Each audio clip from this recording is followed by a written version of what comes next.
Railway के exams देने वाले बच्चों को अब टेंशन लेने की कोई ज़रूरत नहीं है। ठीक है, मैं आभास सैनी आप लोगों के लिए रेलवे के लिए भी अब हाजिर हूं और अपना बेस्ट दूंगा और वो चीज़ पढ़ाऊंगा जो सीधा एग्जाम में आएगी कम समय में। जैसे हम अभी तक एसएससी वालों को आप पता कर सकते हैं कि एसएससी वालों को जो मैं कंटेंट देता हूं वो उनके कितने काम आता है। हर लेवल पे उनको हर एक क्वेश्चन एग्जाम ओरिएंटेड तरीके से वो कर पाते हैं। अब आपके लिए भी यही रहेगा, इतना देंगे और इतने में से ही बहुत सारी चीजें आप देखोगे। तो सबसे पहले मैं आपको देने वाला हूं परसेंटेज टॉप 25 क्वेश्चंस। और ये एक भी क्वेश्चन ऐसा नहीं होगा जो प्रीवियस ईयर नहीं होगा, लेकिन प्रीवियस ईयर में बेस्ट क्वेश्चन जिससे आप इस चैप्टर पे पकड़ बना पाओ। और जो बार बार रिपीट होते हैं, जो बार बार चीजें आती हैं, सिर्फ वैल्यूज चेंज होती हैं, वो क्वेश्चंस आपको दिए जाएंगे। आप एक बार इन पूरे 25 क्वेश्चन को कर लोगे तो आपको ऐसा फील होगा कि हमारा चैप्टर पूरा तैयार हो चुका है। हर चैप्टर के लिए हम ऐसे ही बनाएंगे। अगर आपको ये पसंद आया तो हम फिर अगले चैप्टर के लिए भी ऐसे बनाएंगे। ठीक है, और आप देख सकते हैं कि ये क्वेश्चंस हैं सारे और इसमें एग्जाम नेम वगैरह सब लिखा हुआ है कि कौन से पेपर में है। लेटेस्ट ही, ताकि पुराना ज्यादा कंटेंट ना हो, लेटेस्ट कंटेंट उससे आपको रिवाइज कराएंगे। ये नहीं कि 5 साल पुराने कंटेंट से या 10 साल पुराने कंटेंट से आपको वही वही चीजें कराए जा रहे हैं।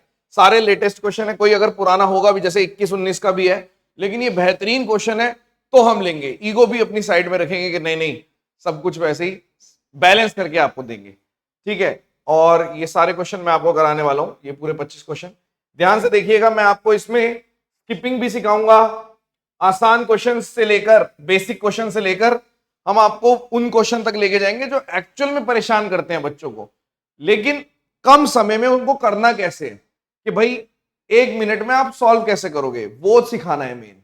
ठीक है, और परफॉर्म कर पाओगे आप। तो सबसे पहले पहला सवाल है, आप इस वीडियो को पॉज कर सकते हैं और अटेम्प्ट कर सकते हैं।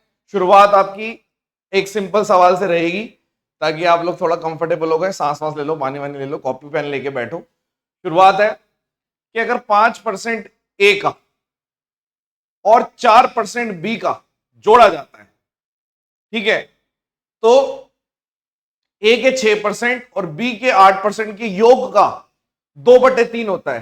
देखो हिंदी में ऐसे भी लिख सकते हैं, और क्या पता सेम इक्वेशन, यही इक्वेशन ऐसे हिंदी में लिखी हो। तो मैं जान के दोनों चीजें लिख के आपको दे रहा हूं। तो आपने तुरंत बोला कि अगर हम इन चीजों को सॉल्व करें तो 5% ए का यहां पर है, और अगर 2/3 6 का कर दूंगा तो आप 3 से काटोगे तो 4% यहां पर है। यानी एक तरीके से 5% ए का यहां पर है और इक्वल्स टू के इस तरफ 4% ए का है। और बी की अगर बात करें तो 4% बी का यहां पर है, और अगर आप 8 का 2/3 कर दोगे यानी 16/3, यानी 16/3% ऑफ बी यहां पर है और 4% यहां पर। तो अगर आप ए वाले एक तरफ ले गए तो 1% रह गया ए का, केवल 1%।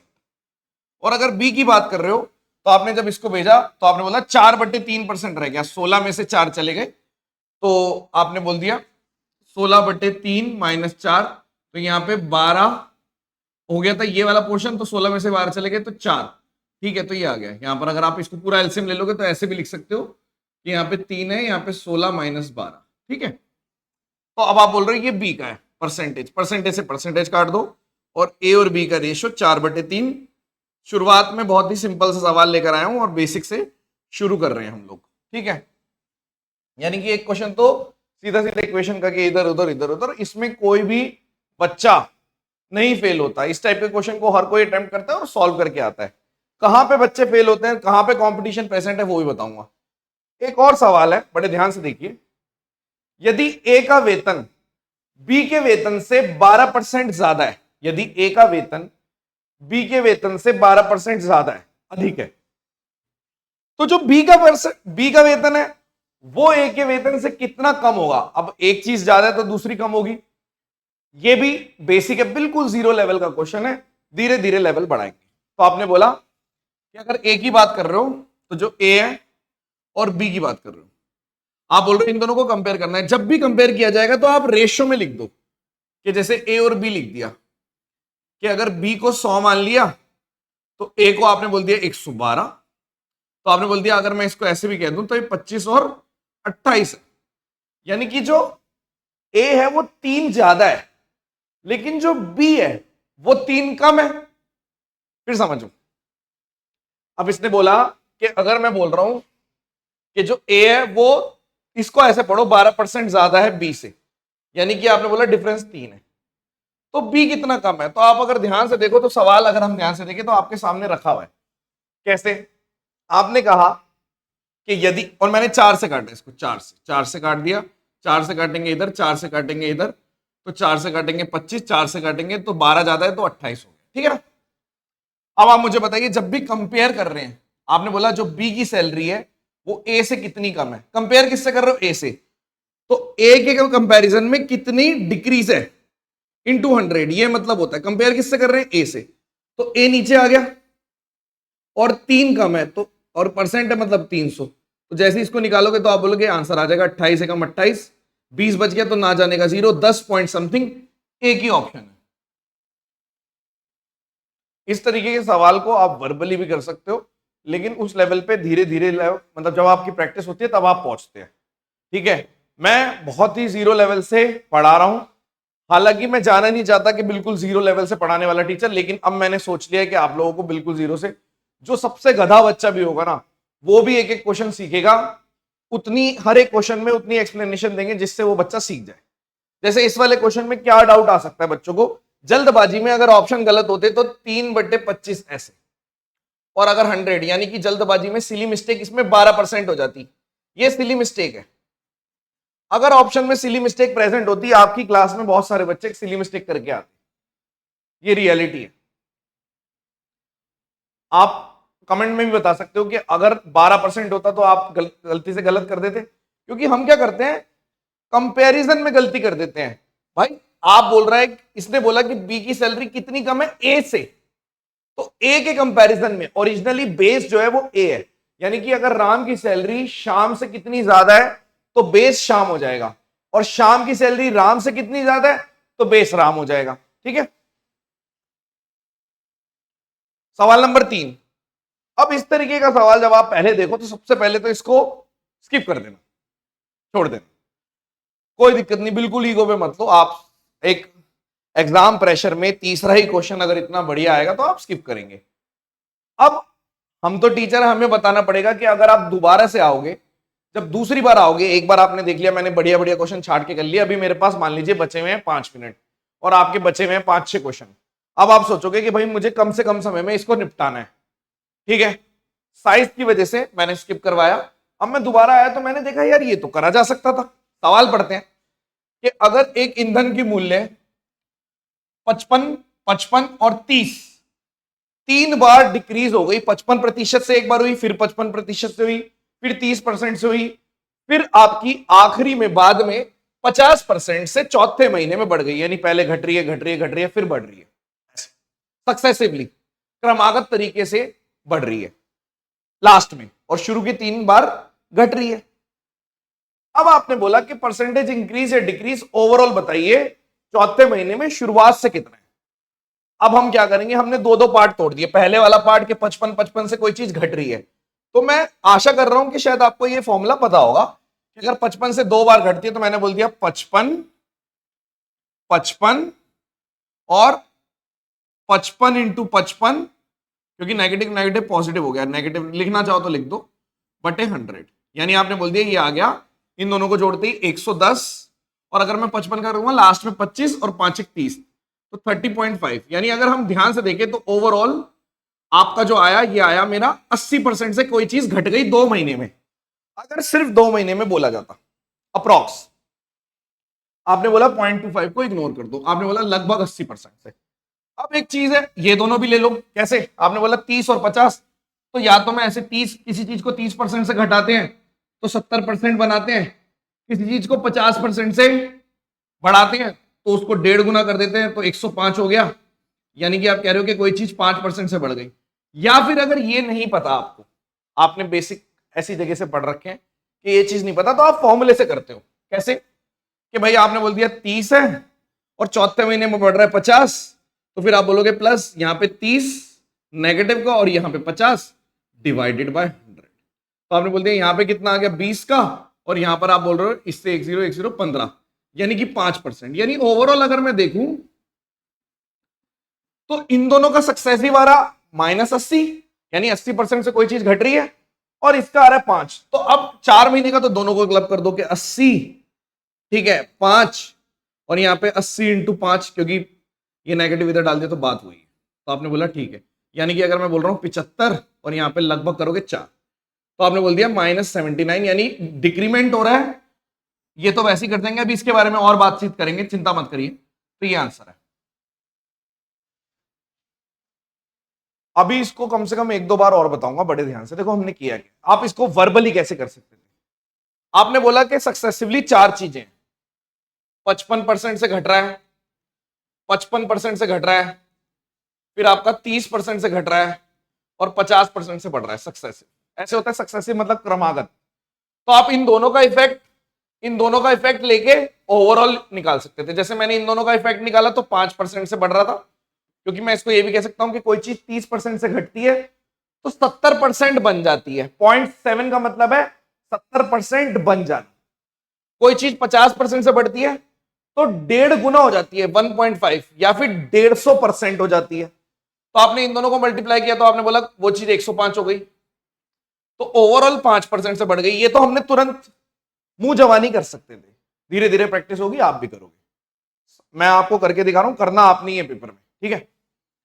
इसका क्या हो सकता है, अब आप बोल रहे हो कि इसको हमने फॉर्मूले से कर दिया कि 55 55 110, और अगर मैं 55 इंटू 55 का स्क्वायर करता हूं तो 30.25 आ जाता है। तो आपने बोल दिया ठीक है, यानी कि लगभग मेरा ये 80। तो अब मुझे पता चल गया एक 80 वाला लेना है और एक 5 वाला। जैसे ही सक्सेसिव लिया मैंने 80 और 5 का, तो आपने बोल दिया जी 80 और यहां पे 5, और अगर यहां पे ले लिया 80 इंटू 5 बटे जो हमने करा था 79 के आसपास, मेरा आंसर आ गया था घटने वाला। अब 2 ऑप्शन इसके शुरू में भी एलिमिनेट हो सकते थे, क्योंकि 3 बार बड़ी घट रही है संख्या और 1 बार बढ़ रहा है, तो इंक्रीमेंट का तो नामो निशान नहीं होना चाहिए था। बट 2 ऑप्शन हटा के, ये कोई ऑब्जेक्टिव टाइप पेपर तो है नहीं कि 2 ऑप्शन हटा दिए और दोनों में से एक 50%, जय माता दी सी, जय माता डी डी। ये तब करना है जब आपके पास केवल 10 सेकंड बचे और आप 24 क्वेश्चन कर चुके हो, तब करना है। ये तब भी करना है, तुक्का मारना है, जरूर मारना है, लेकिन कब, जब आपको लग रहा है कि हमने 23 क्वेश्चन कर लिए, लास्ट के 2 में तुक्का मार दिया, कैलकुलेटिव तुक्का, कि ये दोनों तो हो ही नहीं सकते, इन दोनों में से जय माता दी सी। मेरा पॉइंट समझ रहे हो। तो तुक्के भी तब मारे जाते हैं जब आपको पता है। अब इस तरीके का सवाल अगर आया तो क्या आप फटाफट कर सकते हो। अब बहुत सारे लोग हैं ये सोचेंगे कि यार इसमें सर यूनिट डिजिट, डिजिट सम, इस तरीके की चीजें लग सकती थी। नहीं लग सकती थी, उसका रीजन मैं बता देता हूं। क्योंकि इसने बोला कि आपको जो उत्तर देना है ना, वो अप्रॉक्स देना है, डेसिमल के बाद 2 डिजिट। तो जब इस तरीके की चीजें लिखी होती है तो अप्रॉक्स में होता है, ये एग्जैक्ट नहीं है, ये अप्रॉक्स है, लमसम। तो जब भी लमसम की बात होगी ना तो यूनिट डिजिट लगेगी ना डिजिट सम लगेगी। ओके, बात समझ में आई। चलें आगे। तो ये सवाल लेकिन आपको अगर पहले शुरू में आए आपके पेपर में, आपको बिल्कुल अटेम्प्ट नहीं करना, बाद में आके आप 1 मिनट में कर सकते हैं। मैंने आपको बता दिया कि 1 मिनट से जल्दी भी किया जा सकता है, पर्सन टू पर्सन वेरी करता है। अगर प्रैक्टिस अच्छी है तो वो आधी चीजें यहां तक तो वर्बली कर लेगा, इन दोनों को सॉल्व करेगा, ये पूरा ही वर्बली हो जाएगा, देखा जाए। ठीक है, कितने लोग बच्चे जो मुझे देख रहे हैं ऐसे बच्चे हैं जो वर्बली कर पाएंगे। आगे एक सिलेंडर है जिसका रेडियस 20% से घट गया। आरआरबी एनटीपीसी 2025 का सवाल है, ठीक है। और इसने बोला एक बेलन की शेप है जिसकी त्रिज्या, रेडियस 20% से कम कर दी जाती है और हाइट, ऊंचाई को 40% की वृद्धि कर दी जाती है, बढ़ा दी जाती है। तो बताइए कि जो वॉल्यूम होगा या आयतन होगा उसमें क्या परिवर्तन होगा, बढ़ेगी घटेगी, क्या होगा। फिर से ये उसी तरीके का सवाल है, सक्सेसिव वाला। आपको सबसे पहले पता होना चाहिए कि जो ये सिलेंडर है इसका वॉल्यूम क्या होता है। आप बोलते हो जी पाई आर स्क्वायर एच। आप इसका बोलते हो कर्व सरफेस एरिया कितना होता है, आप बोलते हो 2 पाई आर एच। आप बोलते हो टोटल सरफेस एरिया कितना होता है, 2 पाई आर आर प्लस एच, क्योंकि इसके अंदर ये दोनों भी जुड़ जाते हैं, ये वाले। हमें वॉल्यूम की बात चाहिए, तो मैंने बोला वॉल्यूम जो है वो 3 चीजों के प्रोडक्ट पे डिपेंड कर रहा है, प्रोपोर्शनल है आर पे और एच पे। आप बोलोगे सर आपने पाई नहीं लिखा, पाई की वैल्यू हमेशा कांस्टेंट होती है। तो आप वेरिएबल्स पे काम करोगे, वेरिएबल मतलब जिसकी वैल्यू हम दे सकते हैं कि आर बदल सकती है, एच भी बदल सकती है। पाई तो कांस्टेंट है, 22/7 लिखोगे या फिर 3.14 लिखोगे, इसके अलावा तो कुछ नहीं लिख सकते। तो आपने बोला कि ये बदल सकती है। तो तीन चीजों पे क्रमागत तरीके से तीन चीजें बढ़ रही है, फिर से क्रमागत। तो फिर से ये आ गया कि 20% से कोई चीज घट गई, फिर से 20% से कोई चीज घट गई, फिर 40% से कोई चीज बढ़ गई। तो आपने बोल दिया यार जैसे ही मैं इसको, मतलब मैं तो ऐसे भी कर सकता हूं कि कोई चीज 20% से घट गई 0.8 हो गई, फिर कोई चीज 20% से घट गई 0.8 हो गई, फिर कोई चीज 40% से बढ़ गई तो 1.4 हो गई। तो आपने बोल दिया यहाँ पे 64 पॉइंट बाद में लगा देंगे और 14 पॉइंट बाद में लगाऊंगा, हाँ 1456.5, और आपने बोल दिया 1484 89.6। अब पॉइंट लगा दो, यानी कि कोई चीज अगर हम 1 2 3 कर देते तो आपने बोल दिया कि कोई चीज इतनी हो गई, यानी कि कोई चीज एक से अगर इतनी हो गई तो मैं ये भी कह सकता हूं कि 100% से कोई चीज 89.6% हो गई तो घट गई। कितने से? 10.4% से घट गई। एक तो ये तरीका हो सकता है कि हमने मुंह जवानी बस मल्टीप्लाई किया कि भाई 20% से घटने का मतलब 80% हो जाना 0.8, 20% से घटने का मतलब 80% हो जाना 0.8, और 40% से बढ़ने का मतलब 140% हो जाना 1.4। तो मैंने इसको सॉल्व किया। आप इसको ऐसे भी कर सकते थे कि 20 का अगर मैं निकालता हूं तो कैसे करते हो, आप बोलते हो अगर मैं सक्सेसिव निकालता हूं -20 प्लस 20 इंटू 20/100, तो आप बोलोगे जी 36 हो गया, ये तो नेगेटिव का। अब -36 और 40 करोगे कितना आएगा, आप बोल रहे हो -36 40 -36 इंटू 40/100। तो आपने बोल दिया यार यहां पे कितना आ रहा है मेरा 4, ये तो 4 का पॉजिटिव है, ठीक है ना। और जैसे मैं इसको, यही तो नेगेटिव हो जाएगा। आपने बोला कैसे, 10 से 10 तो 36 144। तो आपने बोल दिया अगर 14 वो भी नेगेटिव का, तो 4 चले गए तो 10.4 ही तो आ रहा है नेगेटिव का। तो ऐसा कुछ नहीं है कि जो बच्चा इस तरीके से कर रहा है तो वो थोड़ा नालायक है, ऐसा कुछ भी नहीं है। या फिर कोई बच्चा अगर इस तरीके से कर रहा है तो वो ज्यादा इंटेलिजेंट है। लेकिन आपकी आदत होनी चाहिए, हम ऐसे ज्यादा करवाते हैं चीजों को क्योंकि इसमें वर्बली हो जाता है, आधी चीजें तो हो ही जाती हैं ऐसी। जैसे मैंने पिछले क्वेश्चन में भी आपको बोला था कि जैसे मेरा जो 5% वाला है तो मुंह जवानी हो गया था, तो आप ऐसे मौखिक तौर पे कर सकते हो। तो ये वाली चीज ऐसे और ये वाली चीज ऐसे। कंसेप्चुअली क्या है, तीन चीजों के प्रोडक्ट पे डिपेंड कर रही है, यानी कि क्रमागत तरीके से कंसेक्यूटिव है तो एक के बाद एक के बाद, मतलब बड़ी हुई चीज फिर बड़ी हुई चीज फिर ये बड़ी हुई घटी हुई जो भी ले सकते हो आप। कमेंट में बताइए हुआ, समझ में आया, दोनों चीजें पता चल गई। एक आर्टिकल का प्राइस बढ़ता है फिर घटता है अल्टरनेटिवली, बारी बारी से वृद्धि भी हो रही है और कमी भी हो रही है, लेकिन हर बारी 20% से ही हो रहा है। अब ये वाला सवाल अगर आपने शुरुआत में पढ़ा और आपने देखा कि ठीक है थोड़ा सा हो सकता है लेंथी हो, वैसे ये भी देखो घर पे बैठ के कई चीजें अलग फील होती है और पेपर में अलग फील होती है, लेकिन जब आप पढ़ रहे होते हो तो उस टाइम पे आपको सारी चीजें पढ़नी चाहिए और ये भी डिसाइड कर लेना चाहिए कि पढ़ते पढ़ते कि यार ये वाला क्वेश्चन अगर पेपर में आएगा ना तो मैं बाद में करूँ, ठीक है। अब वो समय तो है नहीं कि मैं छोड़ ही दूंगा, क्योंकि इतना ज्यादा कंपटीशन है कि मेजॉरिटी जो फुल मार्क्स लेकर आती है वो अच्छी पोस्ट ले जाते हैं और उन्हीं का लगभग सिलेक्शन होता है। मतलब स्कोरिंग हो गए हैं पेपर में, अब ज्यादा से ज्यादा मार्क्स लाने पड़ते हैं, कंपटीशन बहुत बड़ा हुआ है। अब देखो एक आर्टिकल का प्राइस कभी बढ़ रहा है फिर घट रहा है, ऐसे अल्टरनेटिवली हो रहा है, यानी कि आपने बोल दिया कि पहले बढ़ गया फिर घट गया, यानी कि पहले 20% से बढ़ गया फिर 20% से घट गया एंड सो ऑन, अल्टरनेटिवली ऐसे। अब इसने बोला कि जो डिफरेंस है, जो अंतर है मूल्य का सेकंड ईयर के एंड का और थर्ड ईयर के एंड का, सेकंड और थर्ड ईयर के एंड का, वो ये वैल्यू दे रखी है। तो आप बताइए 40% फर्स्ट ईयर के एंड का, मान लो यहां से शुरुआत है, ये फर्स्ट ईयर का एंड हो गया, ओरिजिनली ये एक साल का अंत हो गया, ये दूसरे साल का अंत हो गया, तीसरे साल का अंत ये हो गया, यहां पे फिर से बढ़ गया कोई चीज।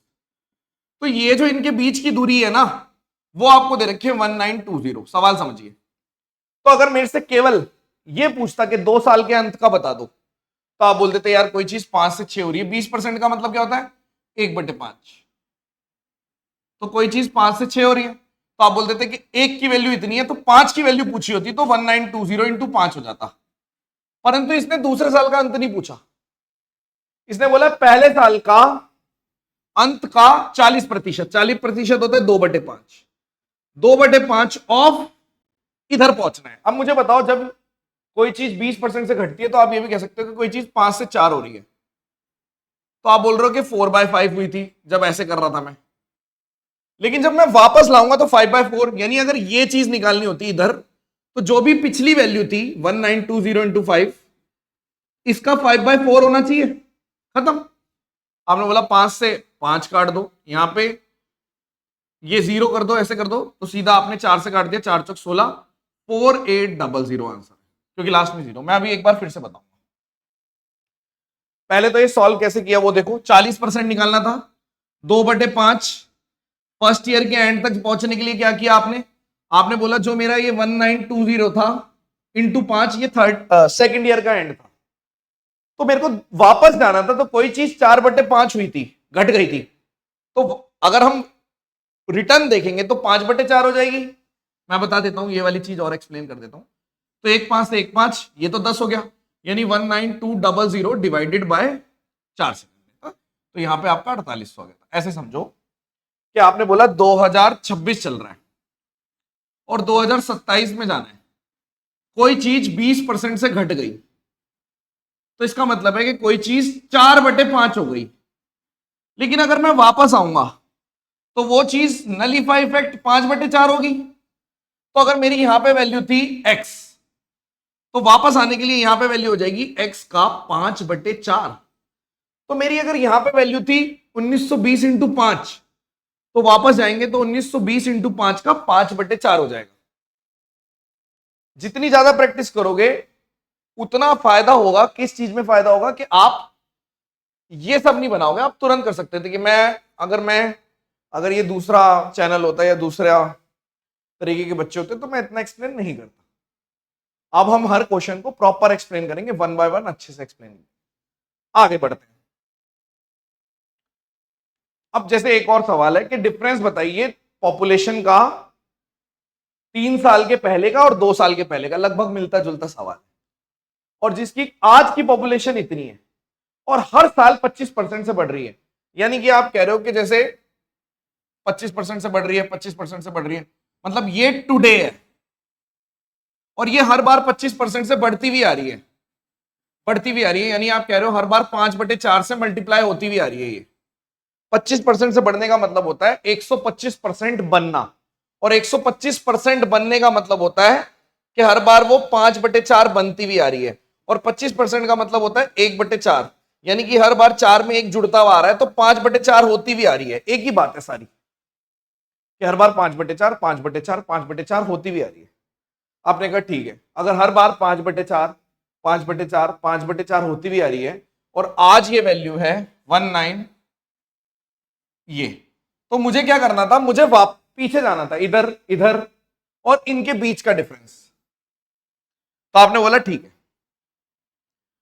अब मैंने बोला कि मुझे पहले एक जंप मारना है और एक और जंप मारना है, तो मेरे को सिर्फ ये पूछता, अगर मेरे से ये पूछता तो मैं बोल देता 19, जो भी है मेरा 19K का मतलब 30, और आपने बोला कि 4/5 4/5, और अगर ये पूछता तो आप बोलते थे 19K 4/5 4/5 3 बार। तो इनका डिफरेंस पूछा है, तो जो मेरा उत्तर आएगा वो कितना आएगा? 19K तो है ही, 4/5 4/5 भी दोनों में है, और एक में से 4/5, एक में से 4/5 चले गए, तो आपने बोला 1/5, बस खत्म। तो आपने बोलते ठीक है, यानी 1000/125 का मतलब होता है 8, तो एक 0 और लगानी थी। 19K नहीं है बल्कि 190K, ठीक है। 4 0 है, बल्कि एक 0 और लगा दो आप, यहां पे ठीक लगी थी।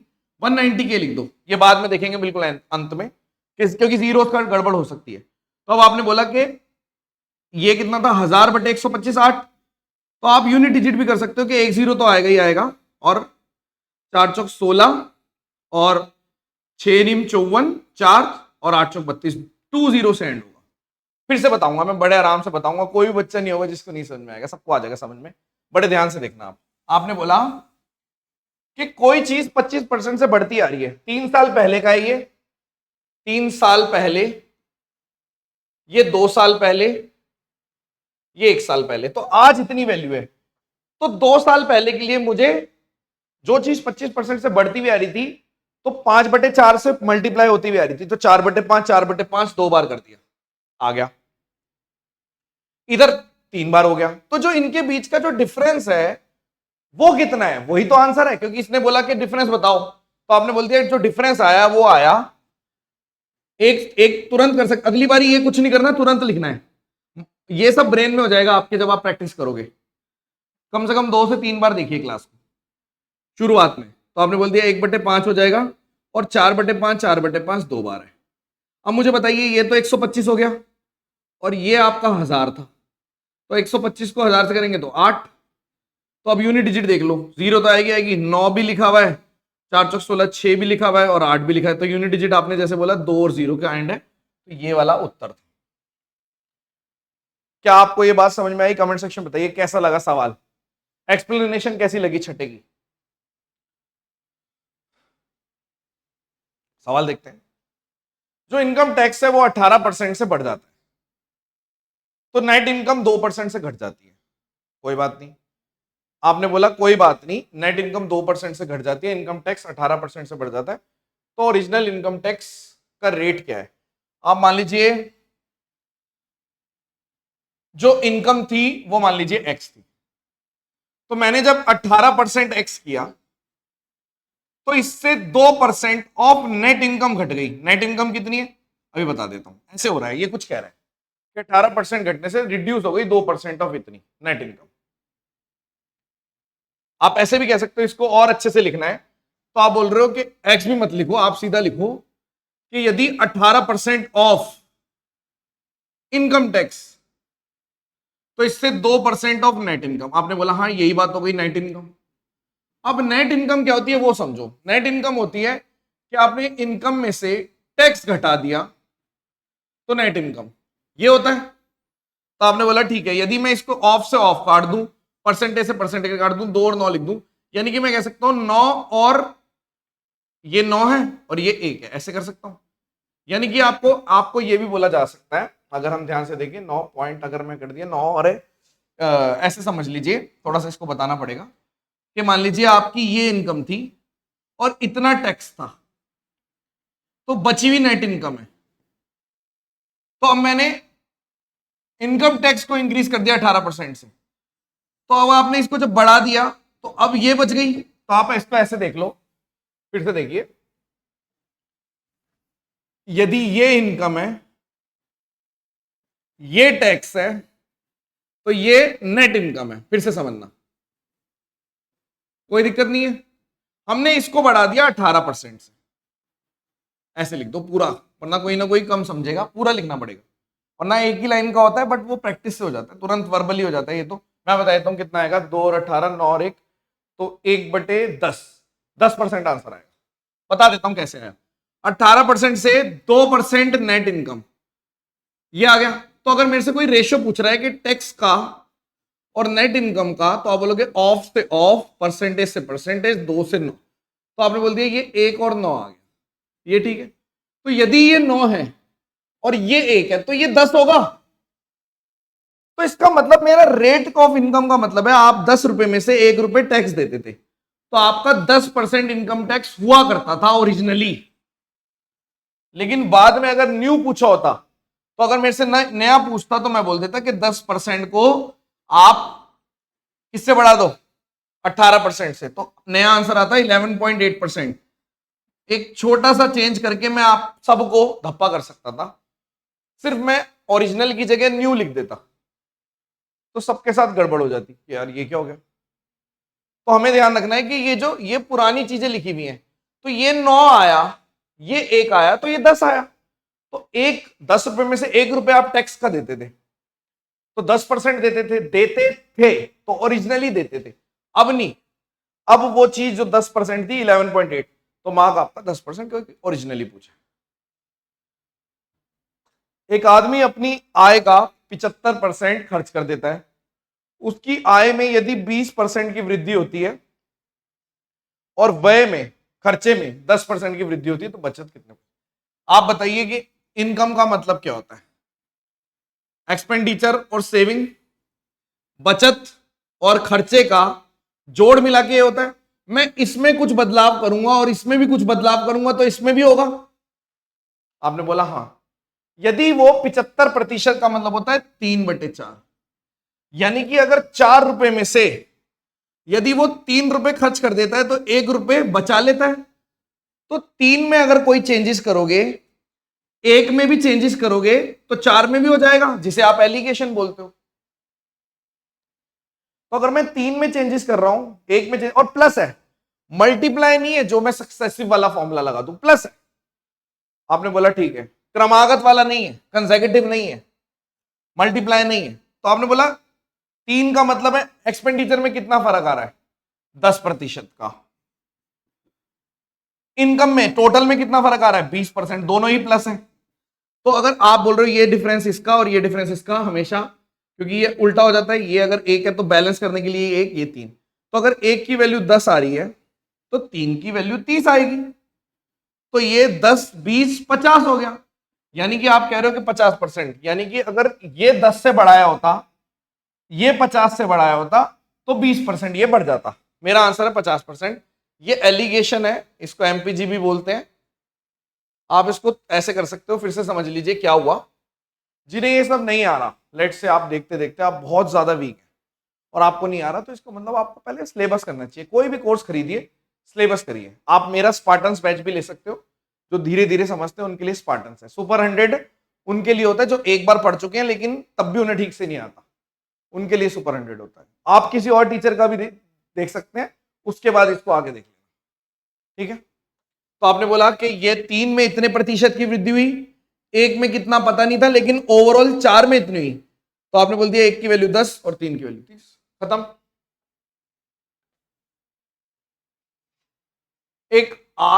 एक परिवार की जो इनकम है वो 15% से वृद्धि हो जाती है, बढ़ जाती है उसकी, ठीक है। और मंथली एक्सपेंडिचर जो खर्चा है वो 10% से फूड पे और रेंट पे 20% से बढ़ जाता है। और जो हो कितना था शुरू में खाने पे 12,000 खर्च हो रहे थे, रेंट पे 8,000 खर्च हो रहे थे, और पूरी मंथली इनकम में जो सेविंग थी वो 15,000 थी। तो अब उसकी नई सेविंग क्या है, इसके बहुत सारे तरीके हो सकते हैं। आप इसको पहले तो स्किप करेंगे फर्स्ट टाइम में, जब दोबारा से देखेंगे तो कैसे करना है। आरआरबी टेक्नीशियन ग्रेड 3 2025 का सवाल है, कोई बात नहीं। आपको एक सिंपल तरीका बताता हूं, जो अभी हमने पढ़ा है इसी तरीके से बता देता हूं। आप मुझे एक बात बताइए, अगर खाने पे पहले 12,000 रुपए खर्च हो रहे थे और 1,000 और रेंट पे 8,000, तो मैं कह सकता हूं कि यानी कि अगर इसमें 3 रुपए होते तो इसमें 2, यानी 3 और 2, यानी 3 वाला यदि 10% से बढ़ा दिया और 2 वाला यदि 20% से बढ़ा दिया, तो आप बोलोगे चाहो तो वही यहां पे 2 की दूरी या 3 की दूरी करके लिख दो, या वेटेड एवरेज कर दोगे 30 और यहां पे 4 70, 70/5 14, यानी ओवरऑल यहां पे 14% आएगा। इसके निकालने के 2 तरीके हैं। फिर से देखो, मैंने बोला ये फूड की बात हो रही है, खाने की, और ये रेंट की बात हो रही है। फूड और रेंट पे मेरा 3 और 2 के रेशियो में खर्चा होता था, और फूड का प्राइस 10 से बढ़ गया, रेंट का इतने। तो ओवरऑल अगर फूड और रेंट की बात कर रहा हूं तो ओवरऑल फूड और रेंट 14% से बढ़ गया, ठीक है। यानी अगर मैं बोल भी रहा हूं कि फूड और रेंट पे मिला के और सेविंग, तो फूड और रेंट पे मिला के मेरे आ रहे हैं 20,000 रुपए और सेविंग पे आपके आ रहे थे 15,000। यानी कि आपने बोल दिया ये 4 और 3, यानी कि एक तरीके से देखा था तो 4 रुपए पे मेरे ओवरऑल 14% खर्च हो रहे थे, 3 रुपए पे मेरे पता नहीं, लेकिन ओवरऑल अगर मैं देखूं तो मेरे 15% खर्च हो रहे थे, जो पहली लाइन पे लिखा हुआ है। फिर से समझाना पड़ेगा, ये वाला कमजोर दिल वालों के लिए नहीं है, बट पहले एक बार पूरा बताता हूं फिर बताऊंगा। तो आपने बोला ठीक है, अब ये 3 की वैल्यू 1% हो गई और यहां पे 4 की वैल्यू कितनी होगी, 4/3। तो 15 में 4/3 जोड़ दूंगा तो 49/3%, यानी कि जो सेविंग है वो मेरी 49/3% से बढ़ेगी। यानी कि कोई चीज 300 से 349 हो जाएगी। कितनी थी, 15,000 थी। तो हमने बोल दिया यहां पे कितना आ रहा है, 20 से 20 50, यानी कि 1 0 तो आएगा, और यहां पे 45। तो ये वाला आंसर है 17। अब मैं फिर से बताऊंगा ये वाला थोड़ा सा। रेलवे वाले भी देखो, एक होता है, दो तरीके की तैयारी होती है। एक तैयारी होती है कि हम बस करते हैं कोशिश और हम वो सवाल नहीं करते जो एक्चुअल में प्रीवियस ईयर हैं, जो या फिर जो दिक्कत करते हैं, हम केवल उन सवालों को बार बार करते रहते हैं। आपने देखा भी होगा बहुत सारे लोग इस तरीके की गाइडेंस देते हैं कि यार अगर 25 क्वेश्चन है तो 20 आसान आएंगे, आप 20 पे फोकस करो, 20 पे फोकस करो, 20 पे फोकस करो। ठीक है, शुरुआत में करना चाहिए, बहुत अच्छी एडवाइस है।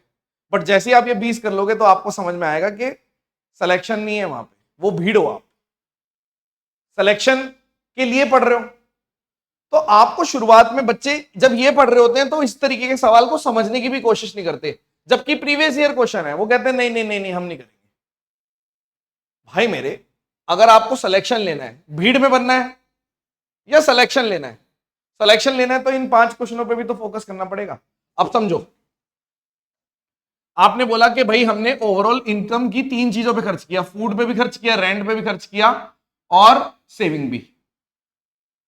जोड़ आ रहा है, तो अगर मैं फूड और रेंट पे 3 और 2 खर्च कर रहा हूं, पहले मैंने देखा कि सेविंग की बात ही नहीं है, सिर्फ फूड और रेंट पे, तो फूड पे 3 यूनिट खर्च हुआ, रेंट पे 2 यूनिट, क्योंकि 12 और 8 का था।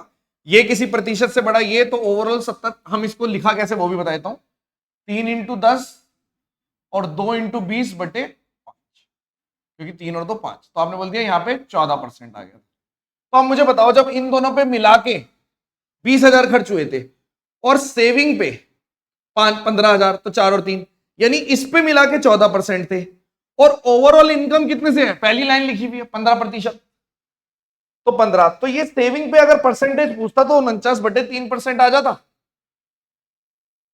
तो 49/3%, किसी भी चीज को 49/3% से बढ़ाना चाहता हूं, परसेंटेज हटाया तो 300, यानी वो चीज 349/300 से मल्टीप्लाई हो जाएगी। तो जो मेरा आंसर था, जो भी था आपका 15,000 था, क्या था? हाँ, तो इसको अगर मैं 49/300 से मल्टीप्लाई करूंगा तो हो जाएगा आंसर। ये मैंने किया था। आप चाहे तो फिलहाल के लिए इसको स्किप भी कर सकते हैं और नोट कर सकते हैं कि इस पहली क्लास में ये 1-2 क्वेश्चन थे जो मुझे शुरुआत में नहीं आए थे, बाद में दोबारा से आके देखोगे धीरे धीरे, तो आप हो सकता है कि समझ जाओ। लिख के नोट कर लो फिलहाल, ठीक है? ओके, आगे एक कॉलेज में 20 बच्चे हैं क्लास ए में और 30 बच्चे हैं क्लास बी में। यदि ए वालों की संख्या 20% से पहले साल बढ़ी और दूसरे साल 10% से बढ़ी, और क्लास बी वालों की संख्या पूरे 2 साल में 20% से बढ़ी, तो ओवरऑल। अब मुझे एक बात बताइए, पहली क्लास में 25 बच्चे हैं ए में और दूसरे में 30, तो मैं कह सकता हूं 5 और 6 का रेशियो है। टोटल जो है वो 5 और 6 से बना है, 5 भी बढ़ेगा 6 भी बढ़ेगा, तो ओवरऑल निकाल देंगे, यानी 5 और 6। इसमें भी वृद्धि हुई, इसमें भी वृद्धि हुई, तो ओवरऑल वृद्धि पूछी है, ओवरऑल इंक्रीमेंट पूछा गया है, ओवरऑल वृद्धि पूछी है। अगर पहले साल 20% से कोई चीज बढ़ रही है और दूसरे साल 10% से कोई चीज बढ़ रही है, 11 को 12 से मल्टीप्लाई करोगे तो 132, तो क्या मैं कह सकता हूं कि ओवरऑल 32% से ये चीज बढ़ गई। किसी चीज में 20% की वृद्धि कर दी तो क्या मैं उसको 1.2 बना सकता हूं या 120% बना सकता हूं? किसी चीज में 10% की वृद्धि हुई तो क्या आप उसको 1.1 टाइम्स या 110% बना सकते हो? वही किया है मैंने, और इसमें ओवरऑल 20% है बस। तो आपने फिर से बोल दिया ये दूरी 6 की और ये दूरी 5 की, या तो आप ऐसे कर लो, या फिर वही वाला तरीका जो अभी 14 वाले में करा था, सबसे बढ़िया तरीका वो वाला है। उसमें बच्चे बहुत नालायक बच्चे भी बहुत अच्छे से कर लेते हैं कि 5 × 34 और 32 160 प्लस इसको कर लो 6 × 20 120 डिवाइडेड बाय 11, बस ये आ गया। यानी मेरा आंसर है 280/11। तो 11 से काटेंगे, 11 दूनी 60 बच गया 5, 25 पॉइंट समथिंग वाला एक ही नहीं, 2 ऑप्शन है भाई, 25 वाले 2 ऑप्शन है, पूरा निकालो। तो आपने बोल दिया यहाँ पे कितना आया था, 11 22 60 था 55 5 तो 4, 25.45 वाला आंसर है। आप चाहते तो मैं इसको एलिगेशन से भी करा सकता हूं, करा देता हूं अगर आप बोलो तो। कैसे? क्या आपने कुछ नहीं करना, यहां पे केवल यहां पे एक चीज कर दो, ये डिफरेंस और ये डिफरेंस, ये 6 का, ये तो पता नहीं था, और ये 5 का। तो आपके हिसाब से जो डिफरेंस है वो 11 का है। 11 की रियल वैल्यू 12% है। तो आपने बोल दिया ठीक है 11 की रियल वैल्यू 12% है, तो 5 की रियल वैल्यू कितनी हो गई, या फिर 6 की रियल वैल्यू कितनी हो गई, 12×6 = 72/11। यानी कि आपने बोल दिया 20 में 72/11 जुड़ गए, यानी कि आप बोलोगे ये यार उल्टा लिख दिया, 5 और 6, यहां 5 था ये 6 था, ये 5 था ये 6। तो या तो 20 में 5 वैल्यू यानी कि 5 की निकाल लो, तो या तो जोड़ दो या फिर 72 माइनस कर दो। 5 कर दिया तो 60/11 जोड़ दिए, तो आपने बोल दिया 20 में 60/11 जोड़ दिया। वैसे मैं ये बता रहा हूं, हर किसी को नहीं समझ में आ रहा, बट ऐसे कर सकते। तो आपका आंसर कितना आएगा, 5 25.4/, यानी कि 45 25.45। मैथडोलॉजी देख रहे हो, बढ़िया लग रही है। आप हो सकता है इस साल आप अपनी अगर लाइब्रेरी में बैठे हैं, ये सवाल किसी से पूछ के देखिए और उनका तरीका देखिए, फिर आप अपना तरीका देखिए कि यार ये तो बहुत आसानी से हो सकता था। ठीक है, मैन पावर, श्रमिकों की संख्या कम हो गई, जिसकी वजह से जो प्रोडक्शन है किसी फैक्ट्री की वो 52% से गिर गई, घट गई। तो कितने परसेंट से उनके काम को बढ़ाया जाए ताकि प्रोडक्शन होती है। यानी कि आप कह रहे हो अगर कोई चीज 100 से 48 हो रही है, तो उसको ठीक करने के लिए 48 को ऐसे बढ़ाना पड़ेगा, तभी तो ये 1 आएगा। मतलब कोई चीज 1 थी, मैंने उसको 100 से 48 कर दिया, 52 से कम का मतलब 48% बना दिया। तो उसको ठीक करने के लिए आप 48 से 52, यानी कि आप बोल रहे हो कि मैं किसी चीज पे इतना इंक्रीमेंट करूंगा। आप इसको और सिंप्लीफाई कर सकते थे कि कोई चीज इसको अगर और काट रहे हो तो आप बोल रहे हो जी हमने तो ऐसे काट दिया था 12 और 25, यानी कि इसको 25 और 12, यानी मैंने बोल दिया कि कोई चीज 25 से 12 हो गई, घट गई, तो यहां पे 12 से 25 करना पड़ेगा, यानी कि 13 की वृद्धि हो गई 12 पे। तो 1 प्लस 1/12 ये अपने आप में 100% है, और 1/12 8.33% है, यानी मेरा 108.33% आंसर आ जाएगा। बात समझ में आई? कोई चीज घटेगी और आप चाहते हो कि वो जो हमारी प्रोडक्शन है वो दोबारा बराबर आए। आप इसको और ज्यादा अच्छे से समझ सकते हो कि आपने बोला कि भाई प्रोडक्शन का मतलब कितना है कि हमारे जितने भी लोग हैं हम और इतने घंटे काम कर रहे हैं। मान लीजिए मेरी प्रोडक्शन 1 है, 100% है, लोग मेरे 100 से 48 हो गए, 48% हो गए, तो ये आर को 48 से 100 के रेशियो में बढ़ाना पड़ेगा। बस ये कह रहा था मैं। अगर कोई ऐसा बच्चा है जिसको नहीं आया समझ, तो वो इस तरीके से देखे फिर इसको देखे।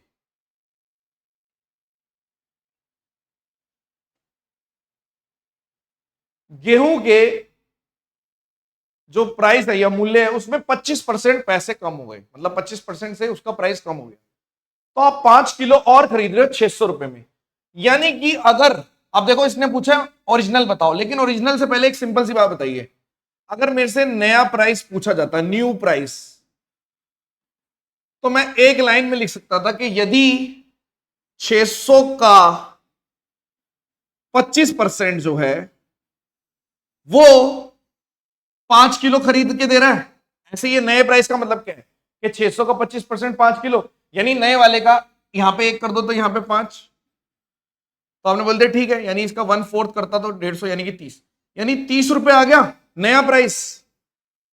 यानी कि कोई चीज जब 25% से घट गई, 25% से घटने का मतलब है कोई चीज 4 से 3 हो गई, तो अगर नया प्राइस 30 रुपए है तो पुराना प्राइस 40 रुपए था। क्या मैं इसको वर्बली कर सकता था? आप कभी भी ऐसा क्वेश्चन आए पहले नया प्राइस निकाल के वर्बली कर दो। नया प्राइस क्या कह रहा है? 600 का 25% होता है 600 का 1/4, 150 रुपए। 150 रुपए में 5 किलो खरीद रहे हो, तो 1 किलो 30 रुपए का आ रहा है, और ये नया प्राइस, क्योंकि ये तब हो रहा है जब पैसे घट गए। तो नया प्राइस है 30 रुपए, और कोई चीज 25% से घट गई, 4 से 3 हो गई, तो 3 की वैल्यू 30, 4 की वैल्यू 40। अब आगे चलते हैं। गिरीश ने एक 572 अंक प्राप्त किए और उसके 30 नंबर कम थे अगर उसके 30 नंबर और आ जाते तो 28% मार्क्स आ जाते मैक्सिमम मार्क्स।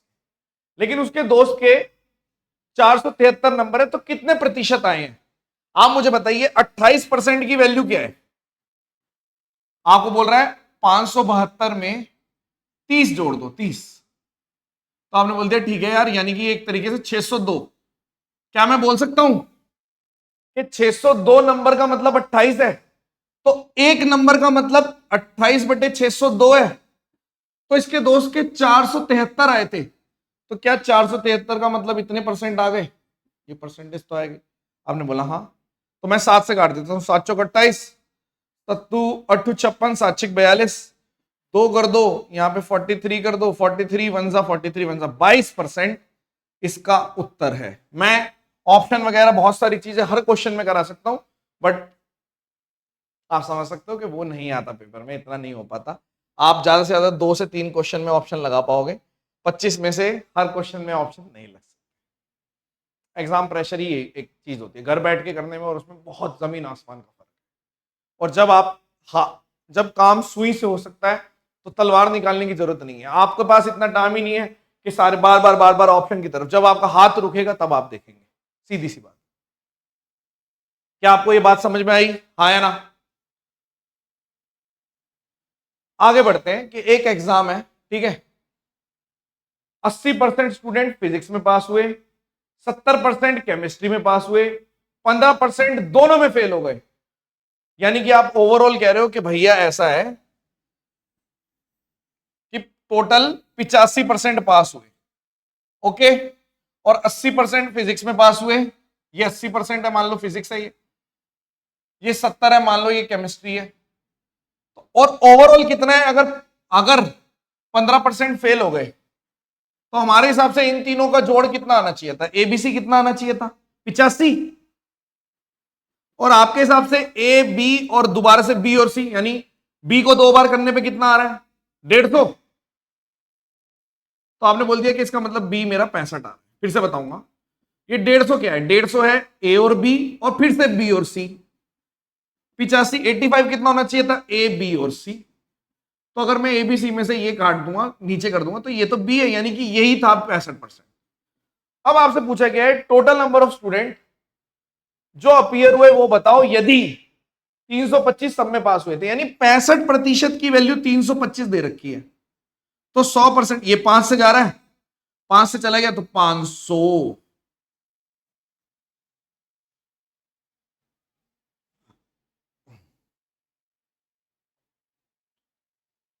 भाई इन दोनों 15 था फेल वाले, ये पास का बनाया मैंने। ओवरऑल कितना है? 80। ओवरऑल कितना है? 70। तो दोनों को जोड़ रहा हूं, 70 और 80 को 150।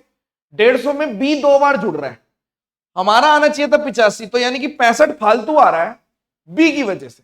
ऐसे आप मौखिक तौर पे कर सकते हो। एक जगह डिस्ट्रिक्ट है, उसकी पॉपुलेशन इतनी है, जिसमें से इतने लोग मेल हैं। पहले इसको ट्राई करो, अटेम्प्ट करो, पॉज करके एक बारी। और 66% पॉपुलेशन पढ़ी लिखी है। आपने बोला पहली चीज तो ये कह लो कि यानी कि अगर मैं 360 यूनिट मान लेता हूं टोटल, तो इसमें से 231 यूनिट मान लेता हूं लेट मेल है, तो घटा दो तो 129 आपके फीमेल हो गए। ये फीमेल है, ये मेल है, यूनिट। अब 66% पढ़े लिखे हैं। अब 66% अगर पढ़े लिखे हैं, ठीक है, तो आदमी 66% पढ़े लिखे हैं इसमें से, तो जो औरतें हैं वो कितने परसेंट पढ़े लिखे? परसेंटेज निकालना है टोटल का, यानी कि टोटल फीमेल कितनी है, पढ़ी लिखी फीमेल कितनी है, पढ़ी लिखी फीमेल इसका 100। आप मुझे एक बात बताइए, मैं सबसे पहली लाइन तुरंत लिख दूंगा कि जो फीमेल पढ़ी लिखी है, आप लिख दो फीमेल जो पढ़ी लिखी है, लिटरेट है, वो हम ऐसे लिख सकते हैं कि 66% ऑफ टोटल 360 माइनस पढ़े लिखे जो टोटल है, उसमें से पढ़े लिखे जो आदमी है माइनस कर दो। पढ़े लिखे आदमी कितने हैं? यानी 66% ऑफ 231, यानी कि 66 बार ले लो, यानी कि पढ़ी लिखी औरतें हैं 66%। ये भी यूनिट, यानी ये भी यूनिट, ये बाहर आ गया। 360 में से 231 चले गया 129। तो मुझे पता चल गया जो मेरा आंसर था कि पढ़ी लिखी औरतें हैं 66% ऑफ 129 और पढ़ी लिखी इतनी है, और टोटल औरतें कितनी है, इतनी इन 200 कर दोगे आप, ये तो इसका सॉल्व ही हो जाएगा 29, यानी आपका आंसर आ गया 66% ही आंसर आ गया। फिर से समझो, मैंने तुरंत आपको बता दिया, बड़े ध्यान से समझना, बहुत ही ध्यान से।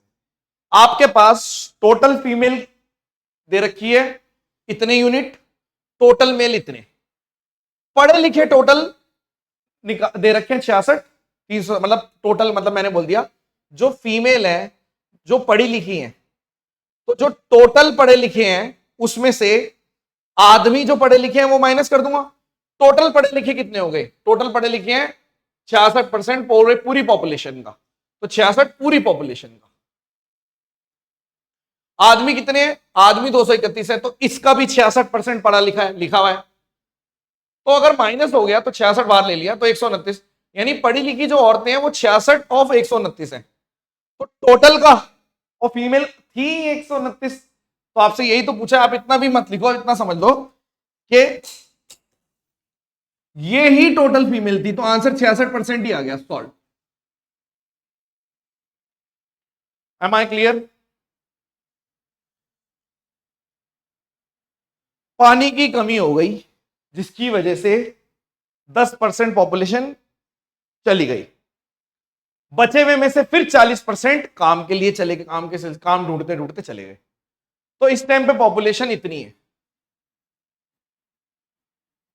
इसने बोला ठीक है, तो शुरुआत में कितनी थी और इस टाइम पे कितनी है? मान लो शुरुआत में थी 100%, देखो तुरंत आंसर, शुरुआत में थी 100%, अब कितनी है?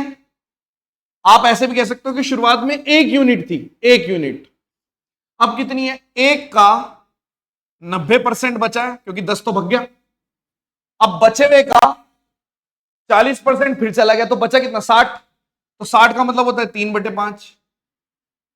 आपने बोला हाँ यार बात तो ठीक है, तो मैंने सीधा इसको ऊपर ले गया, यानी कि मेरा 50/27, कोई भी एक्स्ट्रा चीज की जरूरत नहीं थी, इसका कोई इस्तेमाल नहीं किया मैंने, सीधा आंसर, सीधा आंसर, क्योंकि ये शुरुआत में इनिशियल 1 थी और अब 1 का 90 बचा और बचे हुए का भी 60 बचा।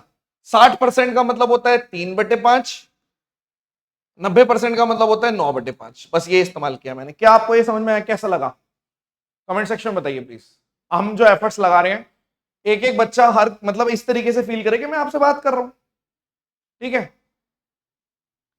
यही पैसा है, यही पैसा दीजिए, आप बस बात करिए मेरे से।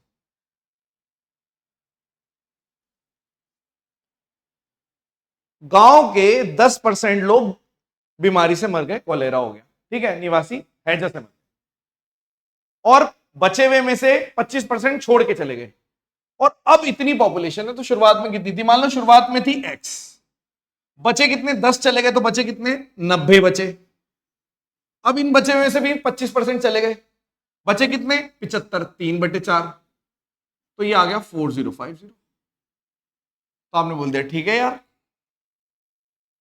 9 से काट देते हैं, 4 और 5 और 0, 4 9 36 45, 3 से काटो 15 चौक 60, 6000 आंसर है। कोई भी इसमें दिक्कत नहीं थी, आप इस तरीके के सवाल पहली बारी में ही सीख जाते हैं। बचा कितना है वो लिखना है बस, लेफ्ट कितना है। 10% अगर बीमारी से मर गए तो बचे 90, 90 पे काम करो। अब बचे हुए में से 25% चले गए तो बचे कितने? 75, 75, 3/4। क्या ये बात समझ में आई? मैं टाइम देख रहा हूं तो मैं कितने मिनट हुए मेरे को, क्योंकि उस हिसाब से टाइम से आपको देना ही। अब देखिए 20% टॉय जो प्रोड्यूस हुए फैक्ट्री में वो खराब है और 25% बचे हुए में से डैमेज है, तो अगर 4800 टॉय अच्छी कंडीशन में, अच्छी कंडीशन में कितने हैं? 4800, तो टोटल कितने थे? आपने मान दिया कि ओरिजिनल मान लो x थे, इसके 20% खराब हो गए तो बचे कितने? 80%, 80 का मतलब 4/5, 25% खराब हो गए तो बचे कितने? 75, 3/4, तो 4 से 4 कट गया, 3 से काटोगे 16 पंजे 80, एक्स की वैल्यू आ गई यहाँ पे 1600, तो 8000। तो इस तरीके के सवाल तो आपके लिए फ्री के मार्क्स हैं और आप कर भी सकते हो, इसमें कुछ नहीं है कि भाई एक्स थे 80% बचे, बचे हुए का 75% निकालना था, तुरंत आंसर आ गया। अब आगे चलते हैं। अंजू ने 68 नंबर लाई 80 में से हिंदी में, 46 नंबर लाई मैथमेटिक्स में 60 में से, साइंस में लाई 74 90 में से, और इंग्लिश में लाई 35 35 45 में से। किसमें सबसे ज्यादा मार्क्स थे? तो आपसे बोल रहा है 68/80 आए एक में हिंदी में, और आपके 46/60 आए मैथ्स में, और 74/90 आए साइंस में, और 35/45 आए इंग्लिश में। ऐसे काट दो। तो आपने बोल दिया अगर मैं इसको काट दूंगा पॉइंट से पॉइंट कट गया, लगभग कितने 4 8 8 64, 85% इसमें आए, सीधा 8 से काटो। ये कितना है 1/11 77 पॉइंट समथिंग, तो ये तो नहीं हो सकता। इसको भी देख लो 6 से काट दो भाई, 6 से सीधा काट दो, 7 6 42 70 के आसपास है, ये भी नहीं हो सकता। इसको काट दो 8 9 72 20 82 पॉइंट समथिंग, ये भी नहीं हो सकता। तो ये वाला बेस्ट है हिंदी वाला। मेरे हिसाब से परसेंटेज निकालनी तो आती होगी आपको, सीधा सीधा काट के देख लो, और वो 100 जो लिखना है वो नहीं लिखना, अप्रॉक्स से पता चल रहा है ना कितने परसेंट। सवाल को एक बार पॉज करो और एक बार देखो, मतलब देखो एक बार क्या है कि अनीता ने एक फैशन बुटीक खोला, उसका खर्चा इस हिसाब से कि 30% खर्चा मतलब परचेसिंग में चला गया, सामान खरीद रहा है, माल खरीद रहा है, और 40% पेमेंट देने में खर्च हो गया, और 30% रेंट और इलेक्ट्रिसिटी में। अगर टोटल 50,000 था तो टेलर की पेमेंट कितने परसेंट दी है? ये तो बहुत सीधा हो गया, 50,000 का पेमेंट जा रहा है 40%। तो आप बोल रहे हो फिर से देखो 5 चौक 20 20,000 रुपए, यानी कि ये तो आसान क्वेश्चन डाल दिया, आरपीएफ कांस्टेबल का क्वेश्चन है 2019 का, कि 40% वो भी किसका पूछा है 50,000। तो आप तुरंत बोलोगे 20,000 की बात हो रही है। ये तो छोड़ देना चाहिए था, ये तो बहुत ही आसान है। मतलब अब हम चलते हैं इलेक्शन के कुछ क्वेश्चन करते हैं, ठीक है। एक इलेक्शन हुआ दो कैंडिडेट्स के बीच में, 80% वोटर्स ने वोट डाला, 53% वोटर इनवैलिड हो गए, वोट डालने वाले खराब हो गए। 53% नहीं 53 विनर को मिले टोटल का 48%, और इतने से जीत गया। मुझे एक बात बताइए, 80% ने डाला, 80 में से, सुनना मेरी बात, आप ये कह सकते हो कि भाई 53 इनवैलिड है, विनर को कितने मिले 48%। तो जो हारने वाला है क्या उसको 48% माइनस 1013 कर दूं? आपने बोला ये विनर है और ये लूजर है, यानी विनर को 48 मिले तो इतने से जीता है, वो विनर इतने से जीता है, तो लूजर के पास इतने कम है, खत्म। तो आपने बोल दिया यहां पे कितना आ रहा है 96, यानी 16% की वैल्यू जो आ गई, इसको अगर मैं घटा दूंगा, इसमें से नेगेटिव उधर भेज दो, इसको तो भेज दो 960, तो 16 अगर 100% की वैल्यू निकालोगे 6000, खत्म। कुछ भी नहीं करना था। 80 में से आपने बोल दिया टोटल 100 थे, 80 में से 53 लोगों ने वोट नहीं डाला, ये विनर है और ये लूजर है। हो गया क्वेश्चन। इलेक्शन हुए दो कैंडिडेट्स के बीच में, 96% जो वोटर हैं उन्होंने वोट डाला, उनमें से 10% इनवैलिड हो गए। अब विनर को वैलिड का 57 मिला और इतने परसेंट से जीत गया। मार्जिन का मतलब होता है कि अगर विनर को 57 मिले तो लूजर को 43 मिले होंगे, यानी आप बोल रहे हो कि जो डिफरेंस है वो 14% का वैलिड वोट का, यही दे रखा है आपको 378। यानी अगर मैं बोल दूं 14% ऑफ वैलिड वोट, ये मुझे दे रखा है 378, और वैलिड है कितना? मान लो टोटल वोट है x, इस टोटल वोट में से 96% ने वोट डाला, इतने लोगों ने वोट डाला, और इसमें से 10% इनवैलिड हो गए, तो 90 तो बचे ना, तो इसका ये वैलिड वोट हो गया। तो वैलिड वोट में से डिफरेंस जो मार्जिन आ रहा है वो इतना है, क्वेश्चन खत्म। आपने बोला ठीक है यार, बात ठीक है। तो आपने बोल दिया यहां पे कितना है 4 और 42 14 तिया 3 से काट दो, 3 और 32, एक्स की वैल्यू अगर मैं कर दूंगा यहां पे तो 1000/25 3125, तुरंत आंसर आ गया। अगर ये चीज नहीं पता तो आप कैसे कर सकते हो बताओ?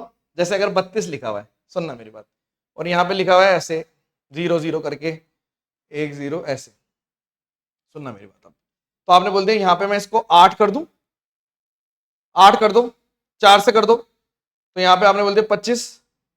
तो अगर मैं इसको काट दूंगा तो ये 125, इस तरीके से सॉल्व करा जा सकता है। और फिर उधर 3 जो भी आ रहा है, जो भी आ रहा था आपका, तो 125 वाला एंड यहां से आप सॉल्व कर सकते हो। ये सब गलत है, ये तो दिख ही रहा है वैसे, ठीक है।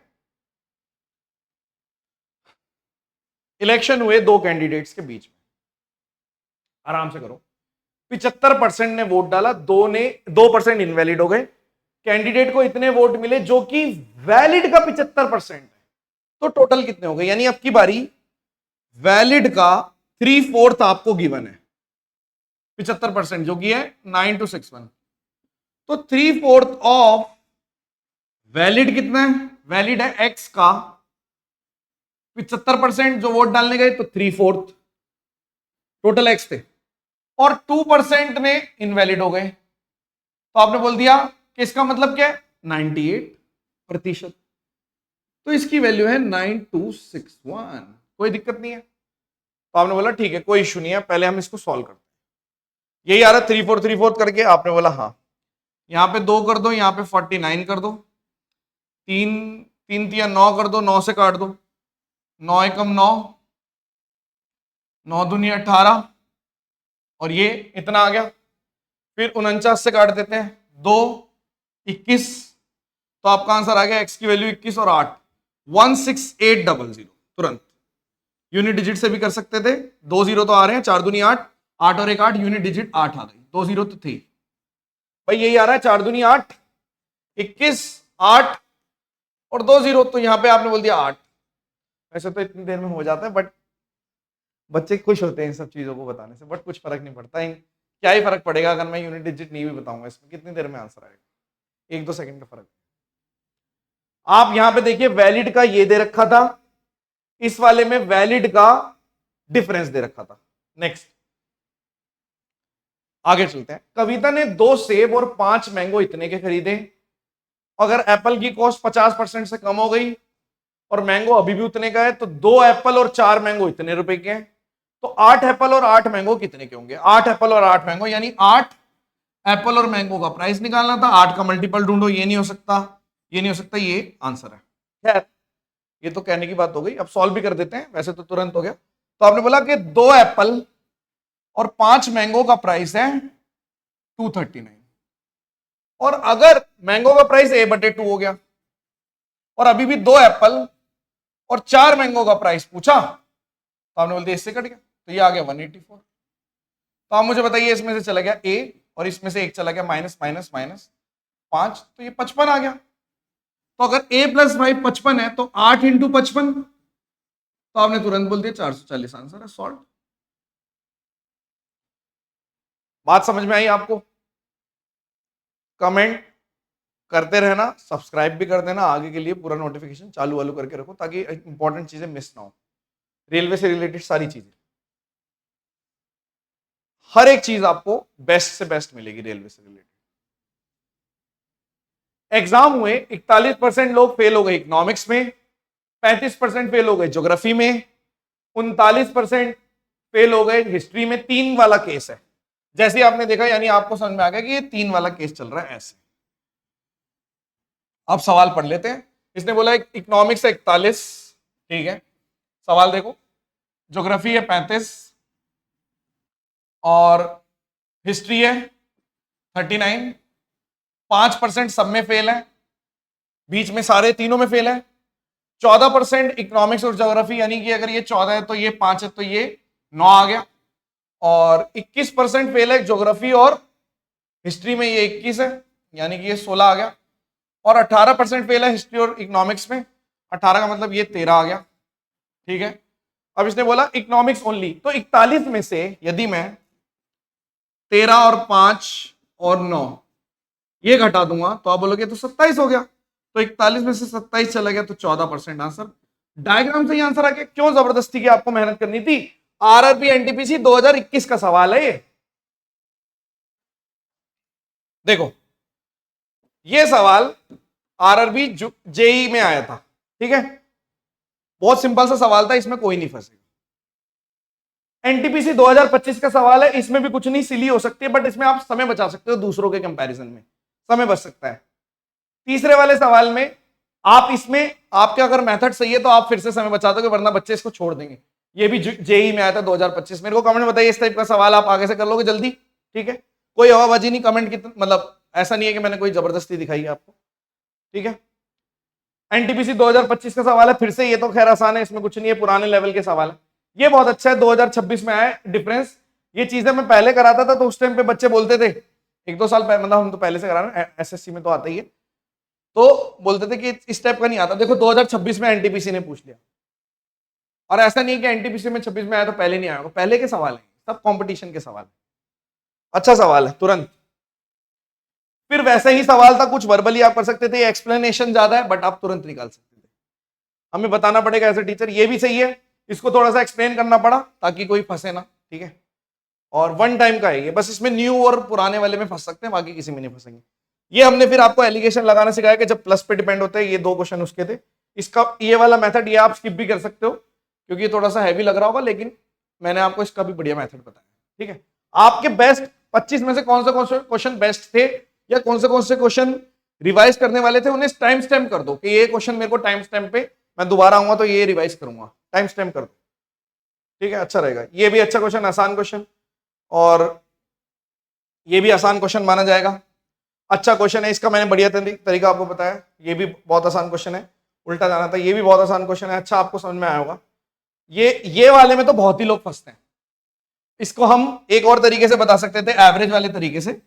कैसे कि भाई डेविएशन वाला मेथड है कि भाई अगर मान लीजिए मेल की बात हो रही है, फीमेल की बात हो रही है, ओवरऑल 66, यहां पे 0 की डेविएशन है, ओवरऑल ये भी 66 है, तो यहां पे भी 0 की डेविएशन होगी, तो यहां पे भी 66 आना था। बट ये चीज समझाना, एवरेज की चीज समझना बड़ा मुश्किल है, तो इसलिए बेसिक से करा दिया। ये बहुत सिंपल तरीका बताया आपको, इसका भी बहुत, ये तो सीधे स्ट्रेट फॉरवर्ड क्वेश्चन है, और आई होप कि आपको मजा आया होगा। अगर आप चाहते हैं कि इस तरीके के मैं सारे चैप्टर के आपको क्वेश्चन करा दूं बढ़िया बढ़िया बढ़िया बढ़िया, तो आप बताइए कमेंट सेक्शन में, नेक्स्ट चैप्टर का नाम भी बताइए। चलिए, आई होप फीलिंग गुड, मजा आया होगा। चलिए, धन्यवाद।